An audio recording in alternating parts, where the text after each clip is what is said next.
Ayun, live na pala. You look good. Bagong tasay, oh.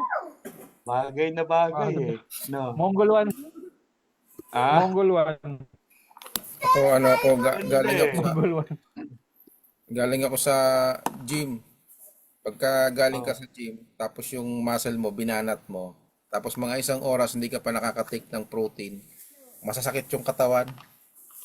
Aha.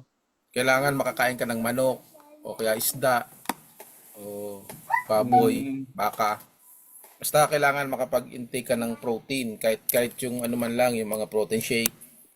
Kasi yung muscle mo na batak, pagka hindi mo na ano agad ng protein sa loob ng isang oras, sasakitan. Masasakit ng mga ganto ko, yung mga kilos. mm, Kaya pinabili ko na ng pagkain si Charity. Sabi ko nananakit na yung katawan ko, kailangan ko na makakain ng protein.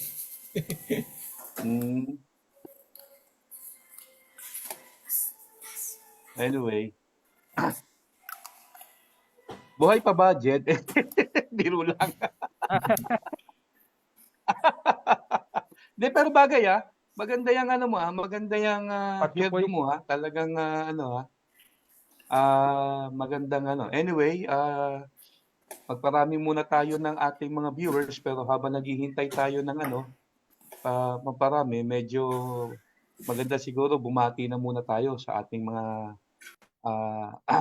followers na sumusubaybay ng ating program. Okay? So, magandang gabi po sa inyong lahat. And maging doon sa mga nasa ibang lugar, kung umaga, tanghali, hapon po sa inyo, magandang araw po sa inyo. Okay? Minsan pa, ito po si Brother Henry ng Grace Life Church. At welcome po to Grace Life Forum. Doon sa mga bago lang na makaka-tune in itong ating program, ito pong program na to ay binuo po natin para mapag-usapan yung mga mahalagang bagay na may kinalaman sa bagong kasunduan or New Covenant. Kasi tayo mga Christians ay nasa ilalim ng New Covenant. So lahat po ng mga pinag-uusapan natin dito ay meron pong kinalaman, most likely, under the New Covenant. Okay? Good evening po sa ating lahat, mga kapatid. Pati muna kayo. Okay, isa pong mapagpalang gabi. So, mapapalad po yung mga nagtitiis. No, dahil yung ating mga pag-uusapan ngayon ay continuation o karugtong nung napag-usapan natin ng mga nakaraan. So, ang tabayanan po ninyo dahil meron tayong mga bagay na idadagdag doon sa mga ating napag-usapan. At ugas gaya po na sabi ng Pastor Randy, ito ay puro patungkol sa biyaya ng Panginoon. So nawa po ay sundan natin at magandang gabi po sa lahat. Magandang gabi po sa lahat, mga kapatid. Saan man kayong dako ngayon? Kung ano mo, umaga o tanghali. No?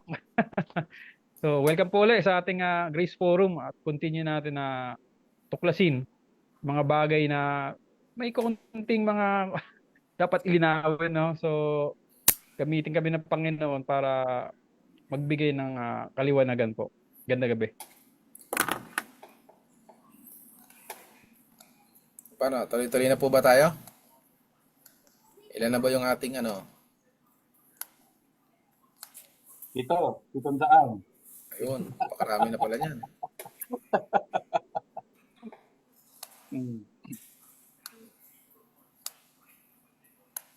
Malamig pa rin ngayon no? Sana magpatuloy hanggang March, ano? Hanggang March naman talaga yan, mga first week hanggang first. Pero gusto ko talaga yung yung hairstyle ni Jed ngayon, Medyo nawala na naman siya, tingnan mo. Bumata kang tingnan, Brad. Malayo kasi siya Bumata po. Oo, bumata kang tingnan. Bagay sa'yo. Yun. Anyway. Malayo kasi yung master natin, Jerry.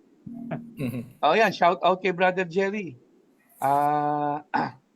Nanonood siya ngayon. Tsaka si Ate Glo. Shout out din sa'yo, Ate Glo. Bumata ka ng 5 taon. Pag si Jerry gumapit niyan, dagdag 5 taon pa. So 10. Bata ka ng 10. Master. Ayaw mong magpakulay, Jed? Pakulay ka. Pakulay. Parang kay si Joel, nagpakulay yan eh. Okay, hindi na ako nakapagpakulay Diba, niya. blondie na lang. Okay. Okay, sige. Start na tayo para makarami tayo. Yun. Tama, so lagpas lang naman tayo halos ng 5 minuto. So ito po yung aabulin natin. So yung ating pong pag-uusapan ngayon ay continuation po ng ating mga napag-usapan, no? Last Wednesday. No, at ito po ay patungkol doon sa rightly dividing the word of truth. The No, importance.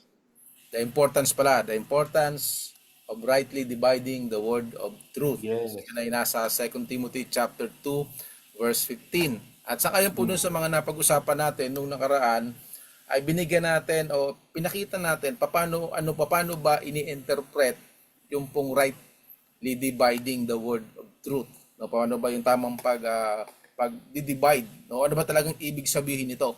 So doon po sa mga gustong malaman ito at mabigyan ng detalye, so meron po kaming mga naunang video dyan, naunang live namin, nandiyan naman po yan sa page namin, so pwede nyo pong panoorin.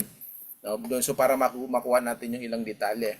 And then nakita din natin, no, yung kahalagahan na dapat tama yung pag-a-apply. Ito kasi pag mali po yung pag-a-apply ng bagay nito ay posible makabuo ka ng ibang doktrina. So po, At may nakabuo na nga. doon po tayo patungo kasi meron nang nakabuo. Oo. Yun ngayon yung ating pupuntahan kasi merong nakabuo ng aral patungkol doon sa rightly dividing the word of truth, no? Ginawa kasi po nilang literal, no? Kaya yun po yung naging problema. So binigyan natin ng diin yung patungkol doon sa aral ng isang grupo nung nakaraan, no? Kung paano ito ay imbis na maging rightly divide ay naging wrongly divide. So yun po yung ating pinag-usapan. No? Hindi na natin siguro ganong pakabanggit, hindi naman natin ganong babanggitin na yung grupo. Pero of course, kung mapanood din ito, alam naman nila na sila yon. So magtutuloy-tuloy po tayo. No? Dito tayo. So ituloy-tuloy po natin yan, yung pag-uusap na yan. So dahil po doon sa maling interpret, maling pagpapaliwanag nito pong sa 2 Timothy chapter 2 verse 15, yung pong And by the way, Joel, maputol lang kita, no? Reason why naisip nating pag-usapan yung kanilang naging teaching. Kasi etong grupo na to, they also consider themselves as part of the grace community. Yun. At ang masaklap nga niyan, parang they accuse those churches na nasa grace community na hindi sumasang-ayon sa teaching nila na nasa mixture pa rin. Okay, at sila lang yung nasa full grace message talaga. Kaya gusto nating i-discuss ito para bigyan linaw 'yon. Okay, bro. So ano ba talaga yung purong biyaya? Yes, So, oo. kasi dahil nga doon sa pagkakaroon nila ng maling interpretasyon doon sa salita na rightly dividing the word of truth, ay nakagawa sila ng doktrina patungkol sa kaligtasan. Alam naman natin, tayong mga nasa biyaya, kung paano tayo naligtas. No? Pero sila ay meron dalawang uri ng kaligtasan na kanilang binabanggit. No? Of course, iba yung sa mga Hudyo, iba yung sa mga Hintil. Of course, isa sa basihan nila dito, yung nasa Matthew chapter 19 verse 16 to 17. Dito ay makikita natin na sinasabi nila na ito daw ang Panginoong Kristo ay iba yung gospel na itinuro doon sa gospel na itinuro ni Apostol Pablo. So basahin siguro po natin, no? Matthew chapter 19 verse 16 to 17, no? Ito po ay patungkol doon sa isang young rich man na nagtanong sa Panginoon, no, patungkol doon sa paano ba magkaroon ng buhay na walang hanggan. So ito po yung kanyang sabi. Just then a man came up to Jesus and asked, "Teacher, what good thing must I do to get eternal life?" So ang sagot po ng Panginoon, "Why do you ask me about what is good?" Jesus replied, "There is only one who is good. If you want to enter life, keep the commandments." No?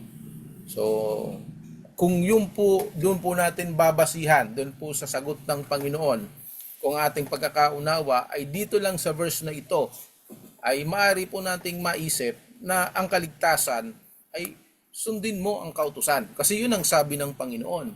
Ngayon, paano naman yung tinuturo ng Apostol Pablo? Dahil ang Apostol Pablo hindi naman nagbabanggit ng ganito. Maliwanag doon sa kanyang mga sulat na ang kaligtasan is by grace through faith alone. At yun po yung ating pinaniniwalaan. So paano ang verse naman na ito? Na tila sinasabi ng Panginoon na kailangan mo sundin ang kautusan.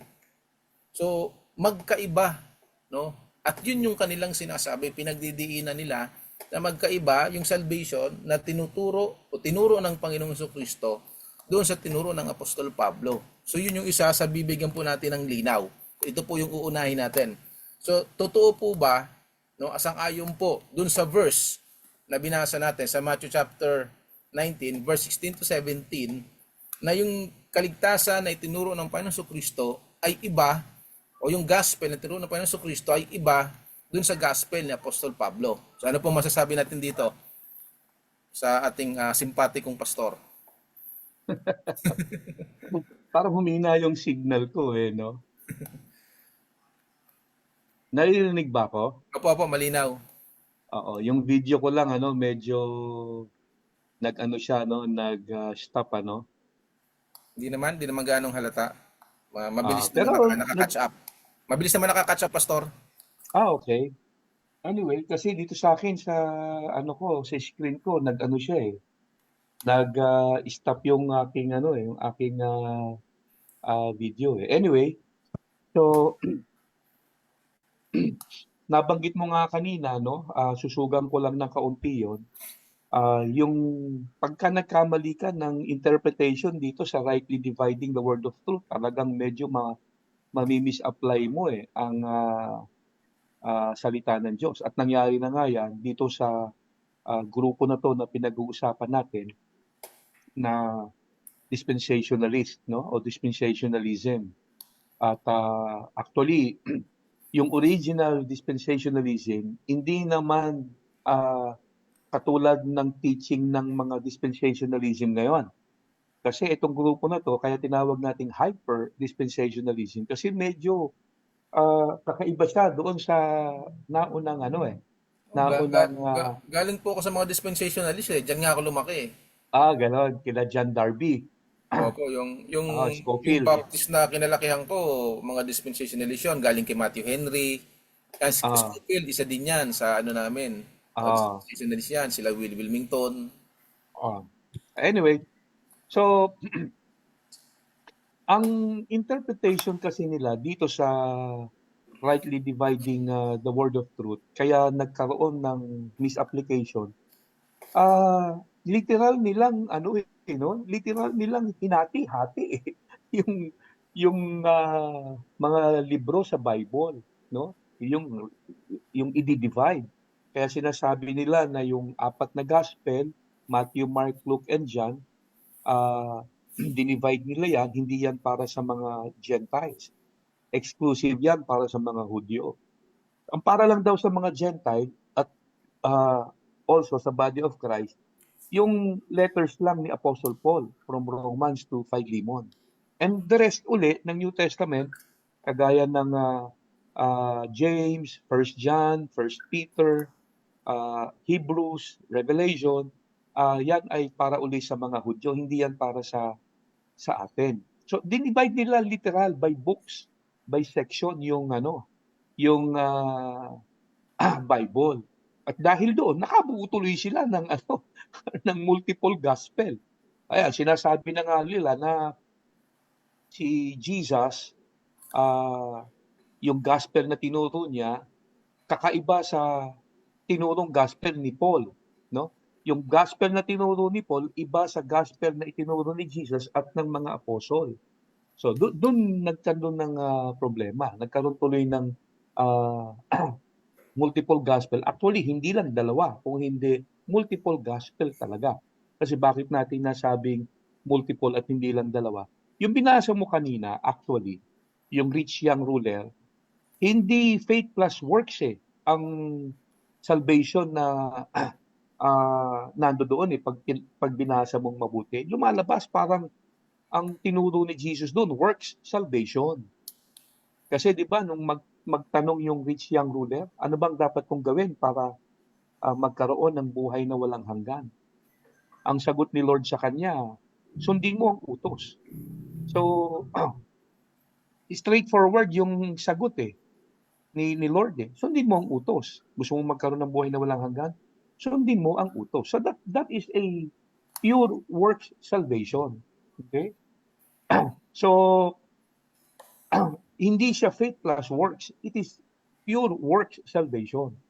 Siguro yung faith plus works, ito na yung kila Peter na they accuse yung gospel ni Peter at ng mga ibang apostol ay faith plus works kasi merong repent, believe, be baptized, mga ganyan. So si Paul lang daw talaga ang tanging apostol na nangaral ng salvation by grace through faith. Okay? So anyway, balikan natin yung rich young ruler. Pero bago ko yun, bigla lang pumasok sa isip ko to no? Yung apat na gospel, Matthew, Mark, Luke, and John, yan ay para lang sa mga Hudyo. Kasi ganun ang kanilang ginawa Dinivide nila by books literal Now, iniisip ko lang mabuti, no, na side note lang, ang sumulat ng Luke isang hentil Di ba? Yung Gospel of Luke, ang sumulat ng Gospel of Luke isang hentil. Na At kanino doktor. niya ito in-address? Kanino niya ito isinulat? Di ba sa isang lalaking nagngangalang Theophilus?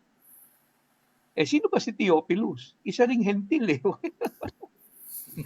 ba? So, bakit mo ngayon sasabihin na yung ah, Gospel of Luke ay isinulat exclusive para sa mga Hudyo lang? Gayong yung mismong author, isang hentil. At yung sinulatan, isa ring hentil. So, side note lang naman yun. Kasi sinasabi nga nila na yung apat na gospel, Matthew, Mark, Luke, and John, para lang yan sa mga Hudyo. Tapos, ang para lang sa mga Christians o hentil ay Romans to Philemon, yung mga letters lang ni Apostle Paul. And the rest of the New Testament, Hebrews, 1 John, 1 Peter, James, Revelation, para yan sa mga Hudyo na. Okay? So, ganun ang ginawa lahat. Dahil doon, nakabuo tuloy sila ng multiple gospel. So, doon sa faith plus works na sinasabi nila, which I believe, hindi faith plus works ang dating nun, kundi work salvation Yung mamang nagtanong kay Jesus, what must I do to inherit eternal life?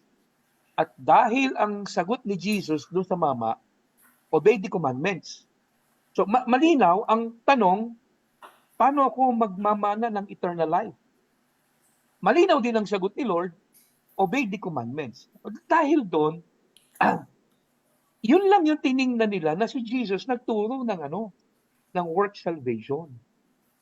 Pero tingnan nyo sa ibang aklat, ang sabi ni Lord, whoever believes in me has eternal life. Diba? Bakit hindi ganun ang sinagot ni Lord doon sa mama na nagtanong sa kanya? Diba sabi ng mama, what must I do to inherit eternal life? Bakit hindi sinagot ni Lord ng believe in me and you will have eternal life? Samantalang sa ibang book, sa Gospel of John particular, yun yung mga itinuro ni Jesus madalas. Whoever believes in me, sabi pa nga ni Lord, most assuredly I say unto you, whoever believes in me has eternal life. So bakit hindi yun yung kanyang itinuro doon sa mama? So lumalabas ba si Jesus nung time na nandito siya, nagtuturo siya ng two types of gospel din? Isang gospel by believing, isang salvation only by believing, at isang salvation by obeying the law? Ganun ba ang dating? Kasi doon nakafocus sila doon sa isang sa isang aklat lang na kung saan sinabi ni Lord doon sa mamang nagtanong, anong dapat kong gawin to inherit eternal life? Sagot ni Lord sa kanya, obey the commandments. So ibig bang sabihin si Lord talaga ay nagturo ng works, faith plus works salvation o work salvation? Hindi. Palagay ko dapat lang natin yang iunawain, i-exegete ng maayos. Diyan papasok yung tamang pagpapaliwanag, tamang interpretation. At si Jed, kaya niyang ipaliwanag yan eh, yung buong ah, interpretation niya, you know, Jed. Sige, Jed, pasok.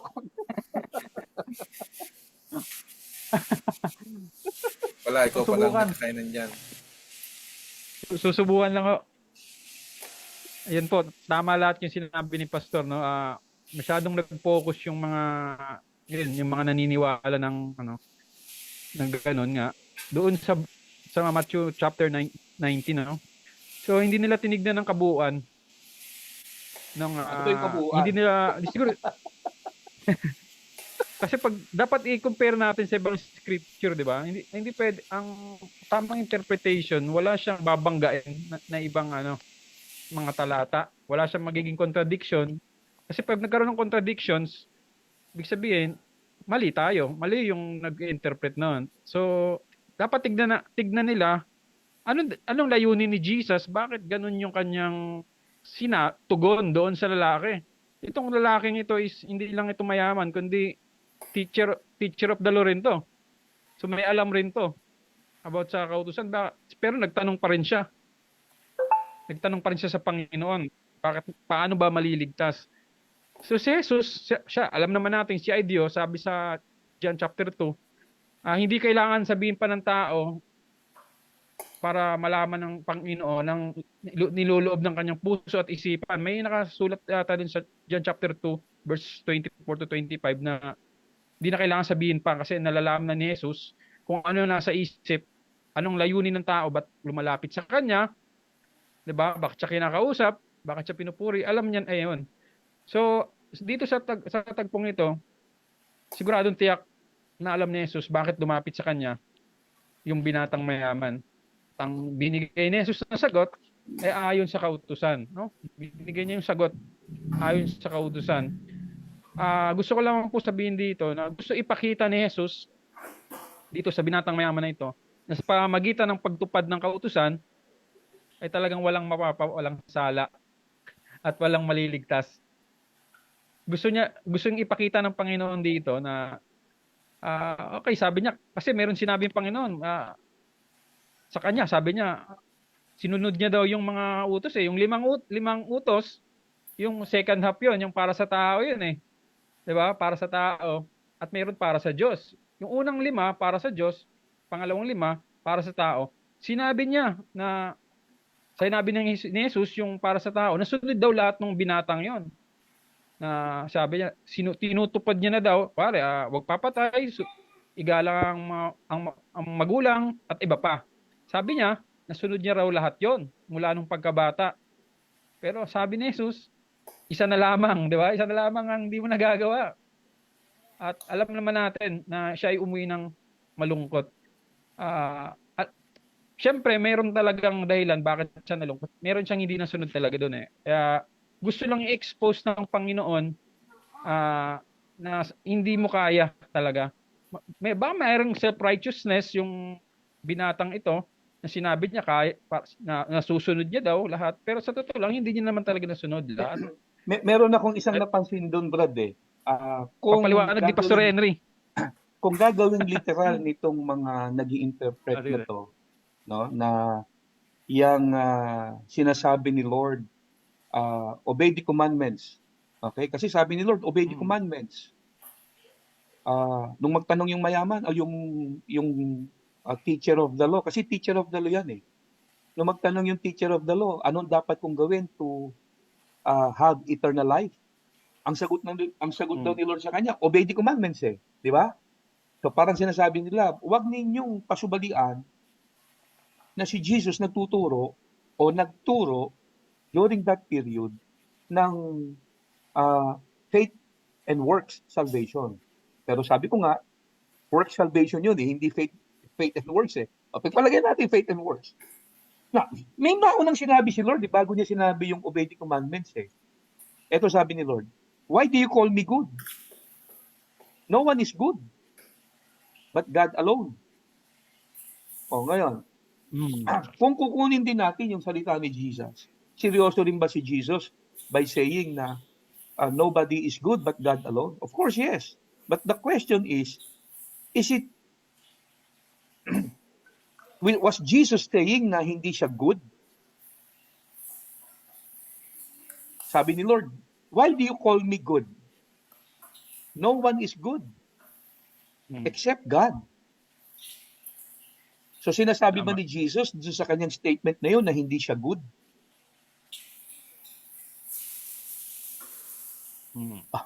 Di ba? So of course, we all know, sa ilang aklat, sabi ni Lord, I am the good shepherd. So Jesus is good, no doubt. Hindi nga siya nagkasala according to the Bible, di ba? According sa Hebrews, walang kasalanang nagawa si Jesus. So Jesus was not saying na hindi siya good. But by saying na no one is good but God, no one is good but God, parang sinasabi ni Lord, if you call me good, you must acknowledge me as God. Because no one is good except God. Di ba? Tapos bigla niya ngayong sinabi, obey the commandments. Pagkatapos nagyabang yung mama. Sabi nung mama, nasunod ko na yan lahat mula ng pagkabata. Sabi ni Lord, ganun ba? Okay, sige. Meron pa akong iuutos sa'yo. Benta mo lahat ng ari-arian mo and then mamigay ka sa mahihirap. And then after that, sabi ng Bible, nalungkot yung rich young ruler, hindi niya kaya, tumalikod na lang siya kay Lord. So point is, nang magtanong itong mamang ito kay Lord, anong dapat kong gawin to have eternal life? Hindi sinabi ni Lord sa kanya na believe in me that you may have eternal life. Kasi yun yung turo ni Lord sa ibang aklat eh. 'Di ba? Nung time na kausap ni Jesus yung ibang mga audience sa Israel, sabi ni Lord, whoever believes in me has eternal life.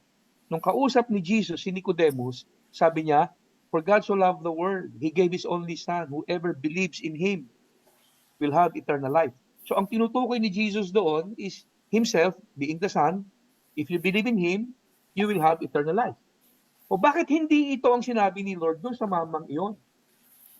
Na, okay, you want to receive eternal life. Anong kailangan mong gawin? Simply believe in me. But hindi yon. Kasi alam ni Jesus, itong mamang ito, since ito ay teacher of the law, ruler nga ito rich young ruler. Ibig sabihin, miyembro pa ito ng Sanhedrin because he is a ruler. So alam ni Jesus, itong mamang ito, meron siyang self-confidence, no? Confident siya on his own self-righteousness. Akala niya kasi nagagawa niyang sumunod sa lahat ng utos. So gusto lang ipakita ni Lord, hindi mo talaga nasunod ang utos. Kasi nang sabihin sa kanya ni Lord, sundin mo ang utos. Ang sagot ng mama, bata pa ako, nasunod ko ng lahat yan. So si Jesus being God-man, alam niya kung ano yung motive nitong mamang ito eh. Gusto nitong magyabang lang patungkol sa kanyang sariling katwiran eh. Kaya sabi ni Lord, okay, sundin mo ang utos. Sabi niya, nasunod ko na yan. Tapos sabi ni Lord, okay, ibenta mo lahat ng kayamanan mo, pamigay mo sa mahihirap, and then follow me. Hindi niya kayang gawin. So parang pinakita lang ni Lord sa kanya, the truth of the matter is, hindi mo nasunod ang utos. Kasi yung unang utos sa Ten Commandments, which is, thou shalt not have other gods before me, hindi niya nasunod. So money became his idol.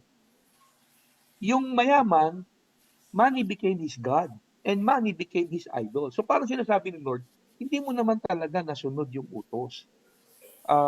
Talagang walang ibang paraan para maligtas ang tao kung hindi sumampalataya lang sa kanya. So yan ang dahilan kung bakit sinabi ni Lord sa mamang ito na sundin mo ang utos. Pero si Jesus hindi nagturo na ang kaligtasan ay makukuha mo by obeying the law, the Mosaic law. Hindi siya nagturo ng faith plus works. Gaya ng binibintang nitong mga hyper-dispensationalist. Alam mo, sa totoo lang, nakakaano yun, di ba? Nakakadismaya. You are accusing Jesus of teaching a works salvation. Hindi nagturo si Jesus ng work salvation. Ang tinuro ni Jesus, faith alone. Kaya nga sabi niya, whoever believes in me has eternal life. Yun ang turo ni Jesus. Nung sinabi niya ron kay Martha, no? I am the resurrection and the life. John chapter 11, I am the resurrection and the life. Ano sabi niya? He who believes in me, though he dies, will live. And he who lives and believes in me will never die. Sabi ni Lord, he who believes in me will never die. So yun yung tinuturo ni Lord about salvation. Hindi siya nagturo ng faith plus works. Kaya lang niya sinabi dito sa rich young ruler, kasi alam niya self-righteous tong na to, at hindi niya alam itong rich young ruler na hindi niya talaga nasunod ang buong kautusan. So yun yung pero to say na si Jesus nagturo ng faith plus works gospel at iba yung gospel niya sa gospel ni Paul, that is a lie, hindi yun totoo. Malaking bagay pa rin, Pastor, yung pagbabalanse ng mga talata, Oo. na dapat pagka mayroong tinuro doon sa ibang chapter, dapat balansehin mo din kung mukhang iba yung sinasabi dito sa kabila. Kasi doon sa iba yung sinasabi, tapos dito mukhang iba, dapat alam nung mga nagbabasa, lalo na yung mga nagsasabi niya na kung paano interpret ng tama, ano ba yung ibig sabihin, bakit ba ito sinulat. Katulad niya pinaliwanag kanina. Doon siguro nagkakaroon ng problema. Siguro kung meron pang isang di ba? Di ba naging talamak din sa kanila yung John 3:16 na hindi daw para sa Di ba sila din yung sabi noon? Kaya nga, kung ang gospel ng Matthew, Mark, Luke, and John ay para lang sa mga Hudyo, di lalabas niyan yung John 3:16 para lang sa Hudyo. Yun yung kanilang paniniwala doon. Paano may paliliwanag yung doon, yung for God so loved the world? Yun nga. Parang lumalabas noon yung kamatayan ng Panginoon ay para lang doon sa mga Hudyo. Samantala yung pag-ibig ng Diyos ay para sa lahat. So, actually mas mas matindi to kaysa doon sa view ng reform kasi sa Calvinist ang John 3:16 para lang sa elect. So Jesus did not die for everybody. So si Jesus namatay only for the chosen one, doon sa mga taong pinili. So kaya nga limited atonement sa kanila. So eto naman mas matindi. Yang John 3:16 para lang sa mga Hudyo. Mas matindi ito. Mas malupit. Diba? So, anyway, hindi tayo naniniwala doon. Ito naman, Pastor, paano naman ito? Dahil nga dito sa Acts chapter 2 verse 38, medyo abandi tayo ng konti. Nasa gospel tayo niyan Pagkatapos ng gospel ay susunod na yung Acts. Alam ko si Lucas uli ang sumulat niyan at binanggit yung Teopilo. Diba? Binanggit niya uli. Pero ang sinasabi kanina, 'di ba, sa Romans hanggang Philemon lang tayo. Romans to Philemon. Oo, pero doon sa Acts binanggit ni Lucas doon si Teopilo Doon sa simple paninimula nung di ba? Oo. So mukhang sasablay na naman sila doon. Kung Hudyo na naman yung pinagbanggitan ng pagkasulat, yun ay napakaganda po ng pagbati niya doon kay Teopilo. Dito nga sa Acts chapter 2 verse 38, ito yung sinabi ni Pedro. Peter replied, "Repent and be baptized, every one of you, in the name of Jesus Christ for the forgiveness of sins, and you will receive the gift of the Holy Spirit." So ito meron na naman ditong usapin, Kasi dito meron na namang pagkakaiba. Yung kanina ay work salvation. Kung iba ang sinasabi nila parang faith plus works pero gaya na sabi kanina ng Pastor Henry, kung talagang siya sa atin mo, work salvation lang talaga yung kanilang gustong palabasin. Dito naman ay iba.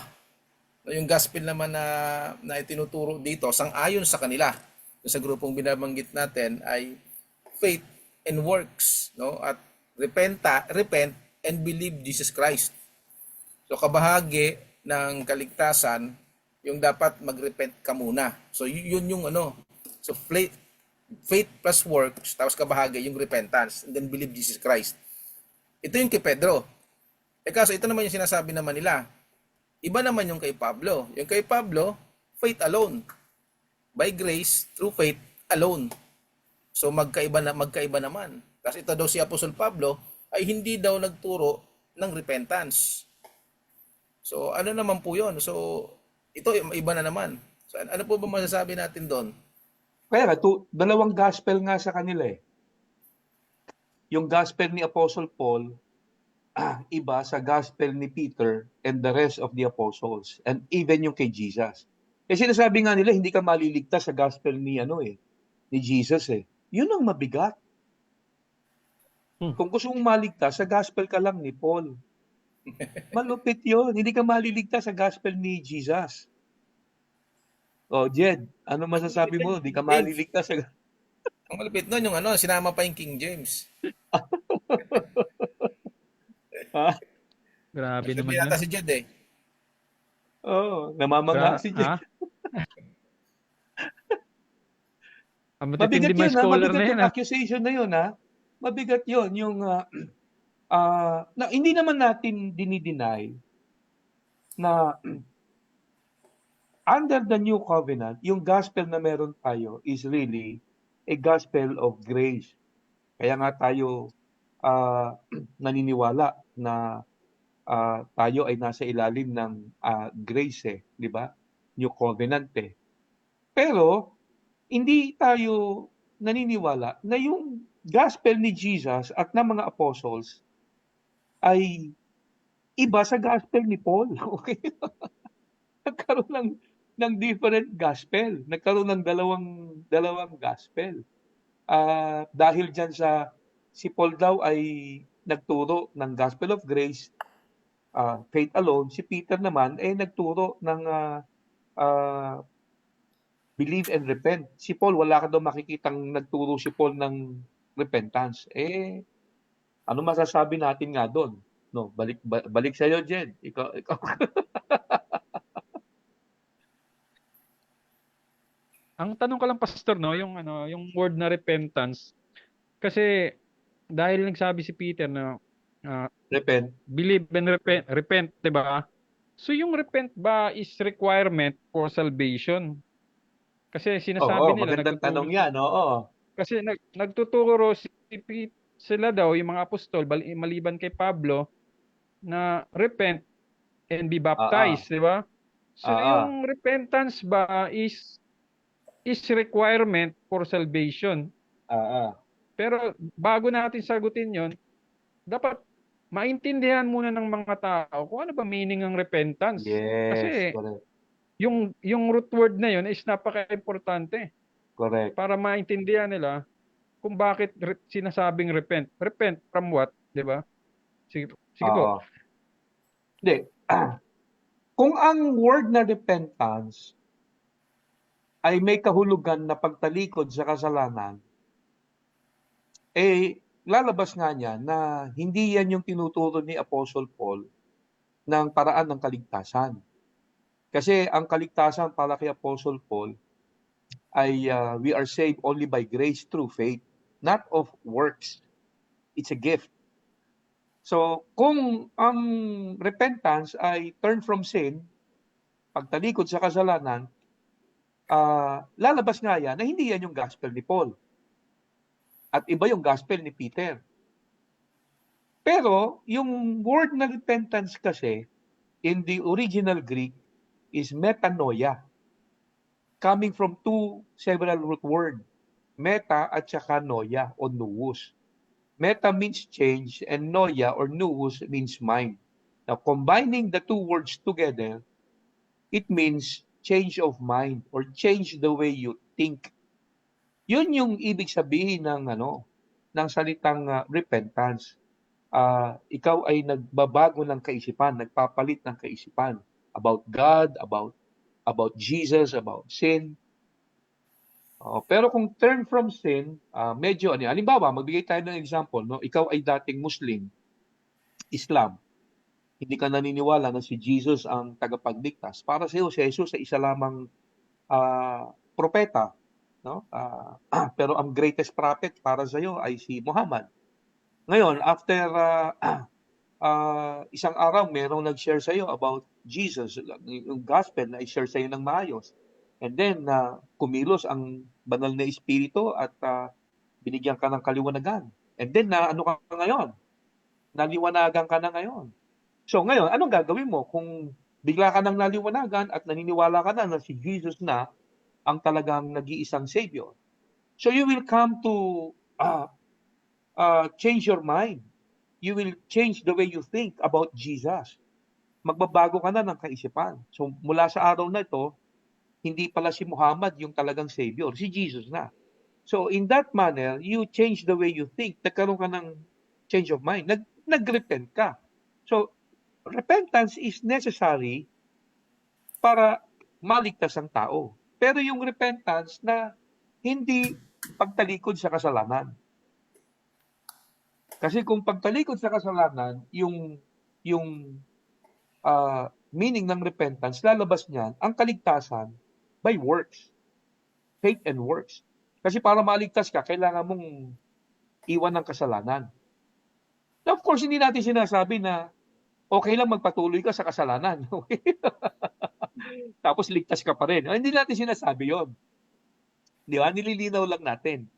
Ang binibigyan lang natin dito ng pansin, yung root word, yung tamang definition. Ang ibig sabihin ng repentance sa original Greek is metanoia. At ang ibig sabihin, change of mind. Alam niyo naging problema? Nung ma-translate na yung original Greek sa Vulgate, yung Latin, yung repentance na i-translate ng repoinitet. At yun ang gamit ng mga Katoliko nung araw. Na ang ibig sabihin naman yung repoinitet, sorrow for sin, turning from sin. So nagkaroon ngayon ng Tumalikod sa ibang kasalanan. definition, ng ibang kahulugan. Kahulugan nila dyan, tumalikod sa kasalanan. Yes. Tas sa Webster Dictionary, yung Merriam, ganun na rin, turning from sin. Kaya yun yung pero kung kukunin mo kung saan pinanggalingan yung salita, kasi naisulat ang original New Testament sa Greek, yun ang ibig sabihin. Yun ang salita, metanoia. Kaya lang ang problema natin dito sa mga kaibigan natin to, hindi sila tumatanggap ng Greek eh. Ayaw nila tanggapin yung Greek. Ayaw nila tanggapin yung original language eh. Hindi na natin problema yon. Problema na nila yon. Problema na nila yon. Ako po, ang naisip ko dyan, nung sabihin na metanoia, yung changing of mind, of course dati ang pinaniniwalaan ng mga Hudyo ay yung kanilang pagsunod sa batas. Which is hindi naman nila masusunod yung commandment. So isa yon sa dapat baguhin nila sa isip nila na ang kaligtasan ay sa pamagitan na ng pananampalataya kay Kristo. Kaya sinabihan sila ng repent na dapat mabago yung inyong kaisipan sa kaligtasan na yan. No? Pero isa sigurong bagay lang na nag-uusap tayo kanina, 'di ba? Parang 'di ba sabi nila dito lang tayo sa Roma hanggang Philemon, Romans, 'di ba? Dito pa lang sa Acts no? Malaki na yung laban eh. Kumbaga, kung pupuntusan mo, Kasi sinasabi nila, si Apostol Pablo ay hindi nag-preach ng repentance, pero nag-preach siya ng repentance eh. Tama.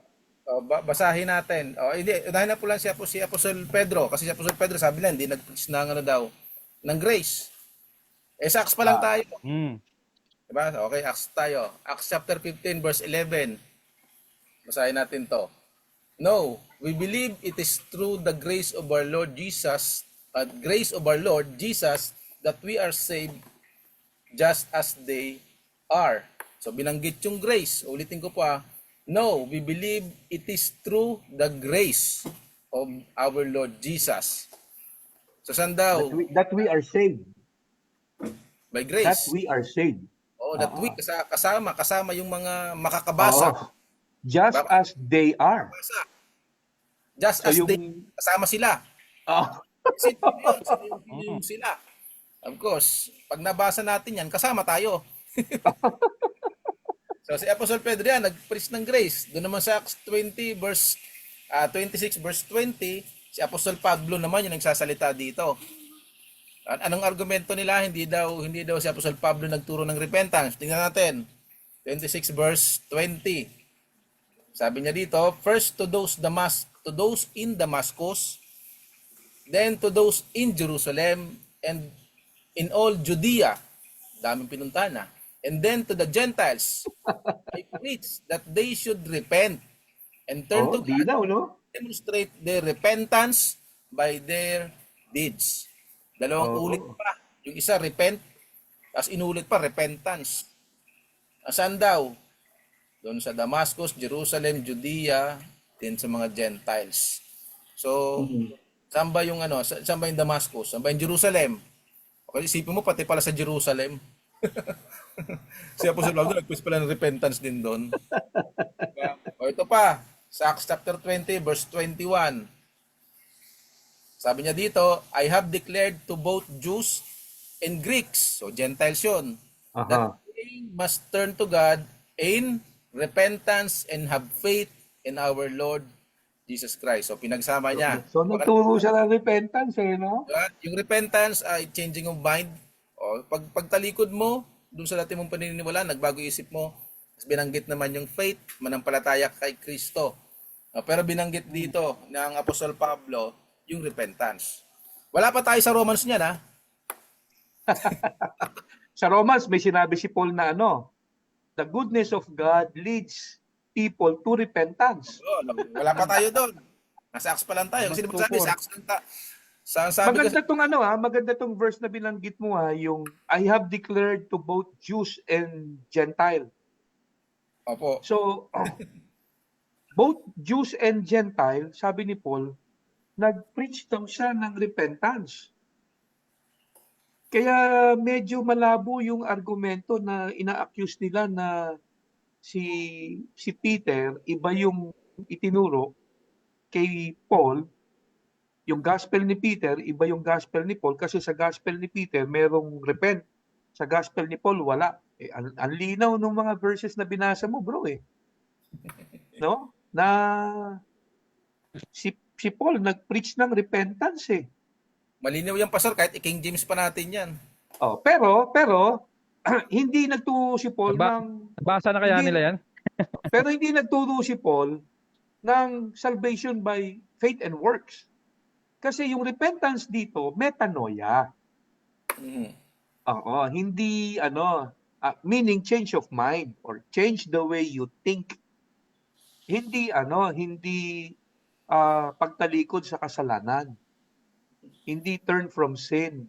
Kasi kung turn from sin, ang definition ng repentance na pinanggalingan ng metanoia, lalabas niyan, ang tinuro din ni Apostle Paul, faith plus works. Mhm. Di ba? Ganun ang magiging kalalabasan niyan.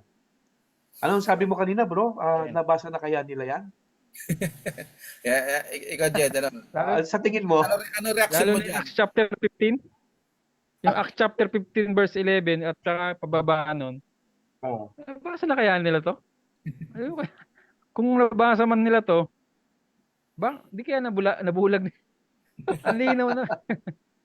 Pakalinaw naman Tsaka, pwede bang pinagbibintangan kasi nila, si Jesus at yung mga 12 disciples, isa lang tinuturo. At yun ay yung gospel of, na ibang gospel. Pero sabi ni Apostol Pablo, 'di ba, sa Galatians 1:8, sino man magturo ng ibang ebanghelyo na inaituro ko na, maging anghel pa man yan, ay sumpain. So kung ina-accuse nila si Jesus nagturo at saka yung sila Peter nagturo ng iba kay Pablo, kasama si Jesus sa sumpain. Ganun ba yan? Ganun ba yun? Susumpain si Jesus kasi tinuro ni Jesus? Pwede ba yun? Yung tagapagligtas, siya pa yung susumpay.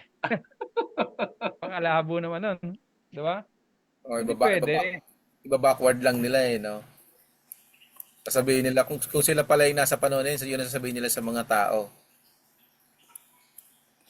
Nasumpa pa tuloy si Jesus, di ba? Oh, ito Maling naman, ito naman. interpretation. Meron pa tayong ano, 10 minutes bago mag alas 9. Oh, ito naman. Meron naman Siguro, sila. dagdagan ko lang ng konti kasi pinuntahan ni ano yung Galatians chapter 1 eh, no? Sige po. Yung tungkol dun sa gospel na tinukoy ni Paul na pag merong nag-preach ng different gospel, sumpain, ano? Nga, ang accusation kasi ng ng hyper-dispensationalist o ng hyper-dispensationalism, si Paul, hindi niya itinuro yung gospel na itinuro nila Peter. Iba yung gospel niya. Kasi sila Peter, faith plus works. Si Paul, faith alone. Na, in Galatians chapter 1, matapos i-discuss ni Apostle Paul yung patungkol doon sa there is no other gospel, di ba? Walang ibang gospel, kundi sabi niya, pag may nagturo sa inyo ng ibang gospel, doon sa naituro ko na, sumpain siya. Ha? Kaya, ibaba natin sa chapter 1, sa verse 22. Okay? Galatians 1:22. Ito, tingnan niyo, ito sabi niya. I was personally unknown to the churches of Judea that are in Christ. Kinukwento ni Paul yung conversion experience niya kasi dati siyang persecutor ng church, 'di ba? Dati siyang persecutor ng church, pagkatapos noon binibida niya ngayon na yung yung conversion experience niya kakaiba kasi wala daw nagturo sa kanya ng patungkol sa kay Jesus. Sabi niya, yung gospel na itinuro ko sa inyo hindi man-made. Sabi niya sa chapter 1, sa Galatians chapter 1, sabi niya, ako ay hindi nagtungo sa Jerusalem para kausapin yung mga naunang apostol sa akin at alamin kung ano yung patungkol kay Jesus. So, sabi niya, yung aking teaching, I received it by revelation sa verse 12. 'Di ba? Sabi niya Galatians 1:12, I did not receive it from sa verse 11 sabi niya, I want you to know brothers and sisters, the gospel I preach is not of human origin. I did not receive it from any man, nor was I taught it. Rather, I received it by revelation from Jesus Christ. So yung gospel na itinuturo doon ni Apostle Paul, according to him, walang nagturo sa kanya. Hindi sila Peter, hindi sila James. Yung gospel na itinuro niya, nanggaling daw mismo kay Jesus, na-receive niya by revelation. Tapos, pagdating dito sa verse 22, kasi kinuwento niya na hindi siya nagpunta doon sa Jerusalem para marinig yung teaching nila Apostle Peter and the rest of the apostles. Pagdating sa verse 22, sabi niya, I was personally unknown to the churches of Judea that are in Christ. Verse 23, they only heard the report, the man who formerly persecuted us is now preaching the faith he once tried to destroy. Tingnan niyo yung sinabi ni Apostle Paul. Hindi ako kilala ng mga churches in Judea. Walang nakakakilala sa akin doon sa mga believers sa main church. Narinig lang nila yung dating umuusig sa atin. Yung dating nagpe-persecute sa atin is now preaching the faith he once tried to destroy.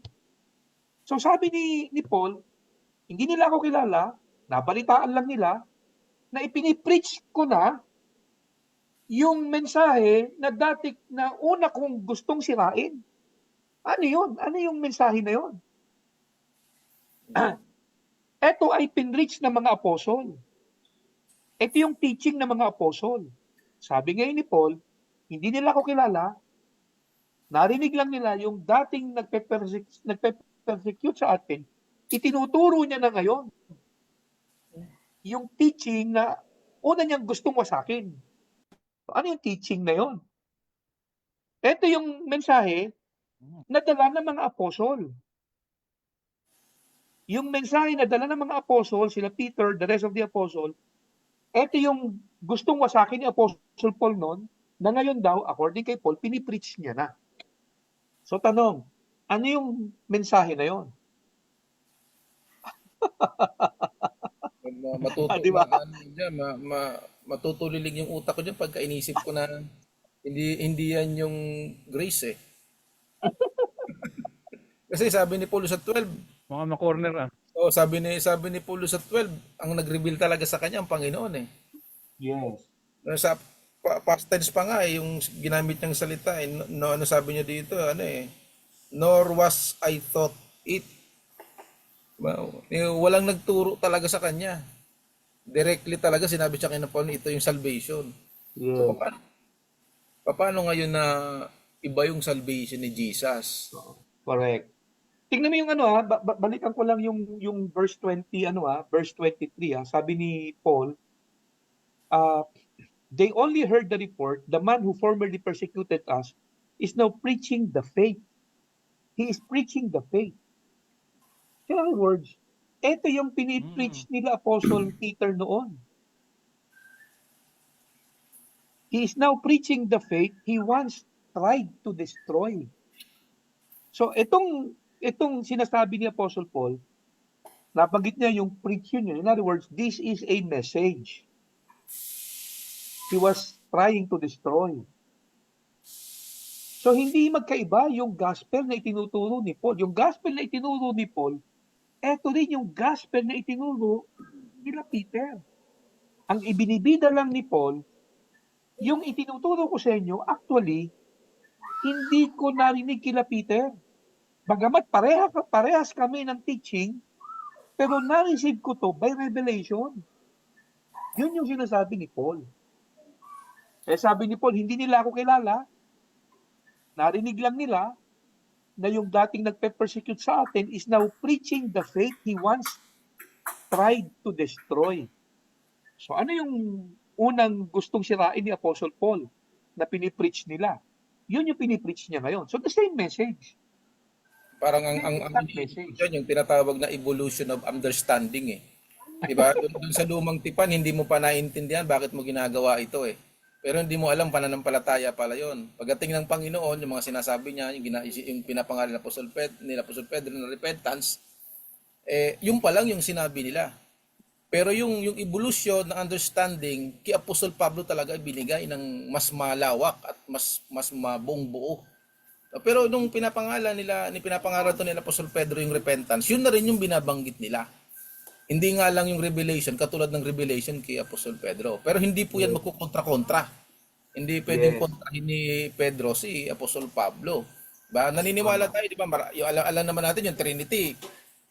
Latter part di ba? Na formulate yung understanding diyan eh. Pero nung panahon ng hindi pa na 325 AD.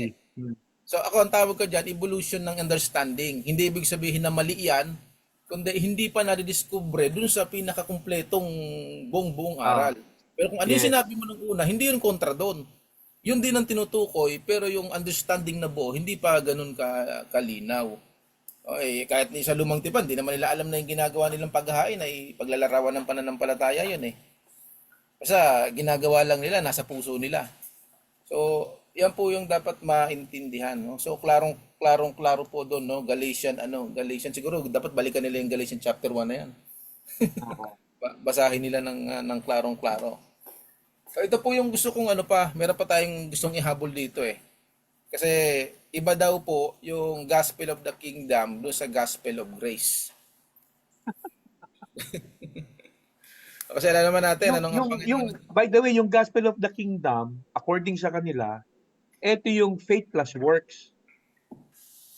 Tapos yung gospel of grace, ito yung faith alone. Okay? Yan yung at ang itinuro nila Apostle Paul, nila Peter, is the gospel of the kingdom.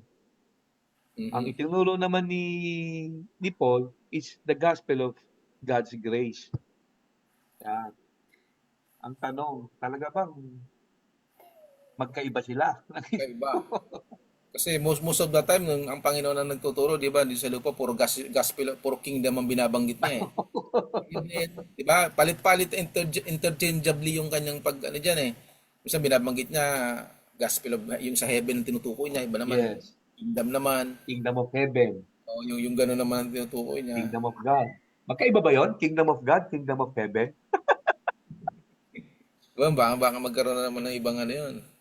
Ibang, Hindi, para sa kanila bro, magkaiba yon. Magkaiba yon. Kingdom of God and Kingdom of Heaven. Oo. Pero since hindi yan yung itinatanong mo, doon muna tayo sa magkaiba ba yung Gospel of the Kingdom at Gospel of Grace. Kasi si Paul hindi daw nagturo ng Gospel of the Kingdom. Kasi ang Gospel of the Kingdom, faith plus works. Ngayon, yun yung tinuro ni Peter at ng mga apostles, faith plus works. 'Di ba? Sabi ni James, faith without works is dead. Tapos sabi niya, a man is justified by works, not by faith alone. Okay, so ang tinuro daw ni James at ng mga apostol, malinaw, faith plus work. At yun yung gospel of the kingdom. At para sa mga Hudyo lang yan. So, sa atin, gospel of grace, God's grace. So, pinaghiwalay nila, magkaiba daw yun. Jen, magkaiba nga ba, Jen? Matthew 24. si Jed, ano Sa reaction niya? Matthew 24, verse 14. Kasi yung gospel of the kingdom, sinasabi nila, is exclusive for the Jews, di ba? Tama po ba? Sa Jews lang daw yun. So, isang bansa lang yun. Malinaw, isang bansa lang yun, yung gospel of the kingdom. Pero sabi niya sa Matthew 24, verse 14, sabi dito, in this gospel, si Jesus nagsasalita, in this gospel of the kingdom will be preached in the whole world as testimony to all nations, and then the end will come. Malinaw dito na ipapangaral sa buong mundo. Ba't ipapangaral sa buong mundo kung para lang sa mga Hudyo yung gospel of the kingdom? Bakit sa, di ba? Sabi ulitin ko lang in this gospel of the kingdom will be preached in the whole world. Anong silbi ng i-preach sa buong mundo yung gospel of the kingdom kung exclusive Kung para lang sa yan Hudyo para lang. sa mga Hudyo lang? Ano silbi, di ba? Sana sinabi na lang, this gospel of the kingdom Into will all be the preached nations into all pa nga, Israel. testing. No? Oo, dapat ganon. Oo. Grammar, dapat ganon. Bakit Good naman point, ha? ituturo sa Gandang puntos yun, ha? Nakulangan sila ng pag ano dyan. Baka nalagpasan nila yung verse na yan. Oo.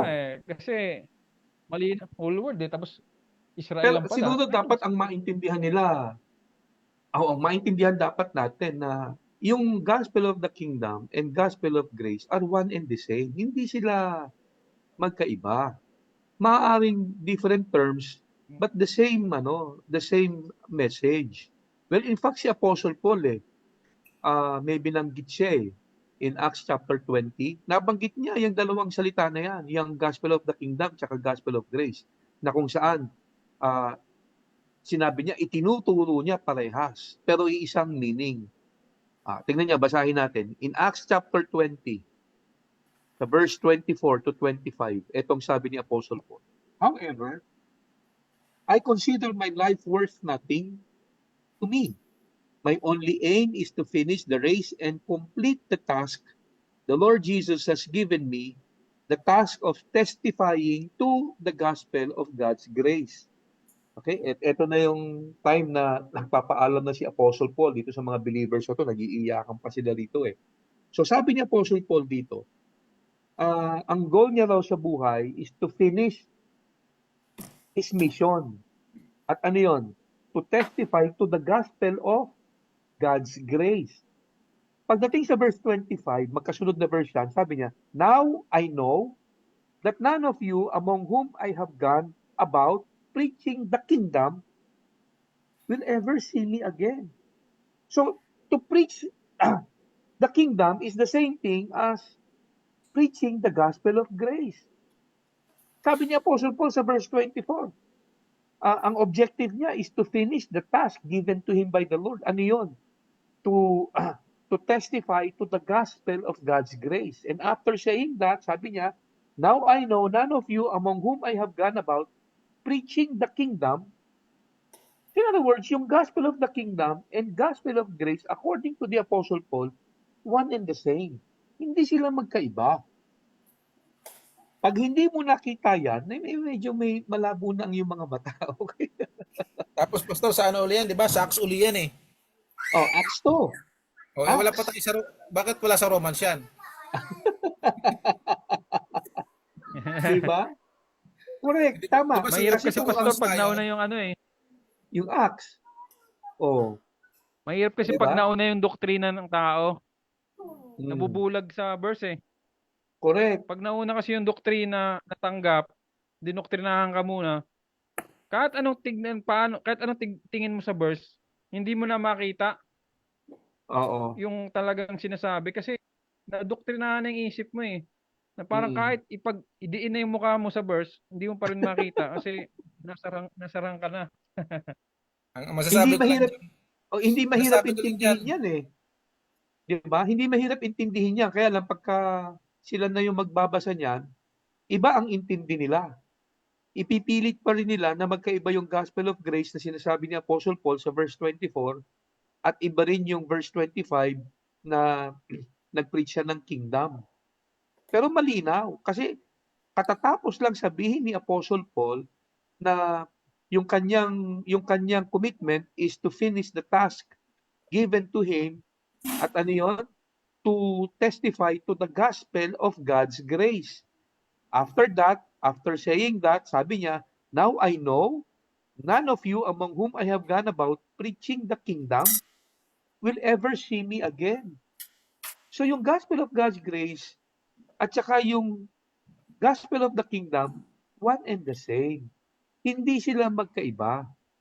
At si Apostle Paul, hindi mo po pwedeng sabihin, hindi siya nagturo ng gospel of the kingdom. Tingnan niyo, magbabasa uli ako. In Acts chapter 19, okay, one chapter before this, kasi chapter 22 eh. Acts chapter 19, sa verse 8, etong sabi niya, o sabi ng Bible, Paul entered the synagogue and spoke boldly for 3 months, arguing persuasively about the kingdom of God. So nagturo si Paul ng gospel of the kingdom. O isa pa, kung hindi pa kumpleto sa atin yan. Acts chapter 28, ito yung time na si Apostle Paul ay nakakulong sa Rome at nagwe-welcome siya ng mga bisita. Sabi rito, Acts chapter 28, verse 29 to 30. For 2 years, 2 whole years, Paul stayed there in his own rented house and welcomed all who came to see him. Verse 30. He proclaimed the kingdom of God and taught about the Lord Jesus Christ with boldness and without hindrance. For 2 whole years. Si Paul daw, according dito, he proclaimed the kingdom of God. He preached the kingdom of God. So, yung gospel of the kingdom, gospel of grace, one and the same. Hindi sila magkaiba. So kung sasabihin natin sila Paul o sila Peter, ang tinuro nila gospel of the kingdom at si Paul ay gospel of grace, hindi nila nakita na yung gospel of the kingdom and gospel of grace are one and the same. Kaya nga sa Acts 15, di ba, sinabi ni Peter, yung Acts 15 na yan, bro, kinukwento ni Peter yung conversion nila Cornelius eh. Yung unang Gentile convert eh. Na kung saan si Peter nagkukwento pa lang patungkol kay Jesus. The Holy Spirit came upon them. 'Di ba? Yun yung doon eh, yun yung pangyayari. Nagte-testify si Peter eh. So nagte-testify si Peter na nagse-share pa lang siya. Hindi pa siya tapos eh. Naka-receive ng Holy Spirit yung mga nakikinig sa kanya. Kaya nga sinabi niya sa chapter 15 na yan, tayo ay we believe that we are saved by the grace of the Lord Jesus Christ. 'Di ba? Just as they are. So si Peter nag-preach din ng grace. Okay? Nag-preach siya ng grace. Oh. So, ano yan, Pastor? Anyway, pag hindi natin nakita yan na as it is, medyo mabigat yan. Babagsak diyan yung they are actually preaching a different gospel Mhm. kapag ganun ang ginagawa nila. Na ang imagine mo, Brad, ah, ang itinuro ni Jesus at ng mga apostol na way of salvation, iba sa itinuro ni Apostle Paul, at hindi ka maliligtas sa gospel na itinuro ni Jesus. Aba, malupit yun. Can you imagine, hindi ka maliligtas sa gospel ni Jesus? Yung mismong Savior. Hindi ka maliligtas sa John 3:16. Malupit, Sa John no? 3:16, hindi ka maliligtas doon. Siya patuloy yung ano eh, no? Hindi nagturo nun eh. Sakit sa ulo naman ito.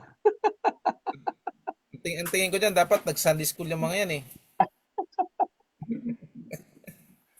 Hindi, hindi ata dumaan sa Sunday school yung mga yan eh. Anyway, overtime na naman tayo. At least nabigyan linaw natin itong topic na ito. Kasi yan yung naging problema ng pag wrongly divide the word of truth. Okay? Kaya lang naman natin napag-usapan ito dahil dyan sa importance of rightly dividing the word of truth. No? So ang tamang interpretation ng rightly dividing the word of truth ay yung scripture, yung binabasa mo, i-dissect mo, i-analyze mo, no?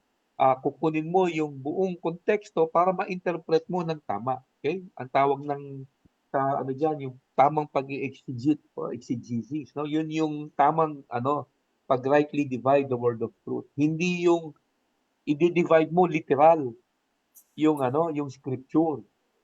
Yung Romans 2:5 demon lang ang sa atin. Yung for gospel para lang sa mga Hudyo. Kaya nakabuo sila ng multiple gospel. Nakabuo sila ng multiple way of salvation. Yun yung naging problema. Iisa lang ang paraan ng kaligtasan mula Genesis hanggang Revelation. No? In times past, sa Old Testament, naligtas sila only by grace. Hindi sila naligtas by works, by faith and works. Walang naligtas by works. Okay? Ang malupit niyan, sinasabi nila na si Apostle Paul ang kauna-unahang member ng body of Christ. Imagine mo, nauna pa kay Peter, okay? At si Pedro at si Apostle Paul ang kauna-unahang naligtas by grace. Walang naligtas by grace prior sa kay Apostol Pablo. Totoo ba 'yon? Walang naligtas by grace bago si Paul? Paano na yung mayaman, yung magnanakaw sa cross na kasama ni Christ. 'Di ba? Sabi ni Lord, "Today you will be with me in paradise." O hindi ba grace 'yon? Hindi ba by grace 'yon? Si Zacchaeus, 'di ba? O yung tax collector na nanalangin. Sabi ng Pariseyong nanalangin, "Lord, salamat sapagkat hindi ako katulad nitong nasa likod ko, magnanakaw." Kasi yung tax collector, sabi ng tax collector, "Patawarin mo ako, Lord, nagpakumbaba siya no? I am a sinner." Sabi ni Lord, umuwing justified yung tax collector kaysa doon sa isa. So, anong ibig sabihin ng justified? Pinawalang sala, 'di ba? So, hindi tawag diyan, hindi totoo na walang naligtas by grace prior to the Apostle Paul. Okay? Lahat ng naligtas actually in the Old Testament period, naligtas sila only by grace. Tapos yung mga Hudyo hindi member ng body of Christ, ano? Tsaka tingnan mo bro okay, tinatanggap nila na ang book lang ni Paul yung para sa atin. Sabi ni Paul, Ephesians 2:8 and 9, you have been saved by grace through faith, not of yourselves. This is not of works, so that nobody can boast. binibigyan din yung nobody can boast so that nobody can boast para walang magmayabang. Lahat tayo naligtas only by grace para walang magmayabang. So are you saying na yung mga Hudyo pwedeng magmayabang? Kasi ang kaligtasan nila by faith and works. Pwede. So binibigyan mo ng pagkakataong magyabang yung mga Hudyo. Di ba? Ang labo, sabi nga ni Paul para walang magmayabang. Anyway, kaya yung ganyang theology medyo actually napaka gulo, no? Ang hirap unawain na ganun. Ang tawag ni Enrile dyan, no? Detrimental. Magulo yan, magulo.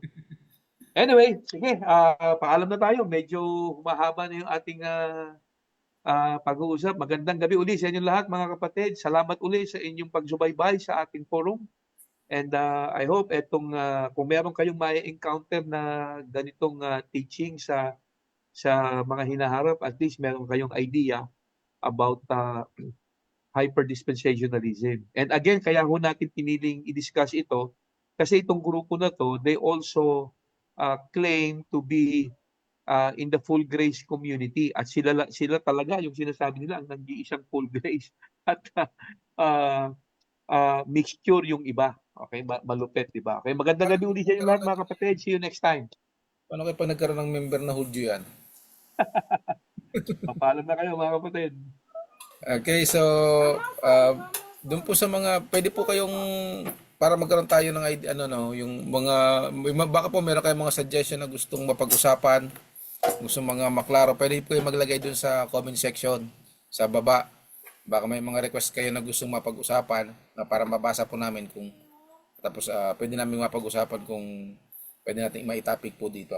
Especially sa napag-usapan po natin ngayon. So naman po may natutunan po tayong mga bago or nakapagpalinaw po sa atin ating napag-usapan.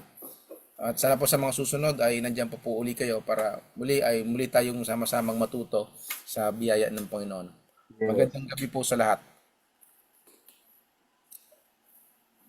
Ayun po. Salamat po sa mga nag-stay po na makinig ng forum at ay huwag kayong magsawa na sumubaybay kasi talagang napakaganda ng ating mga pinag-uusapan dito. Sa mga susunod pa, marami pa tayong mapag-uusapan. Sa palagay ko, worth para i-share itong forum na ito kasi Yes.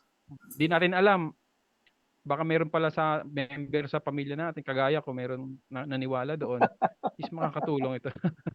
No, yun. So, magandang gabi po. See you next forum. Magandang gabi. Nadali pala yung kakilala mo, ha? Okay. Anyway, magandang gabi ulit sa ating lahat. See you next time, mga kapatid.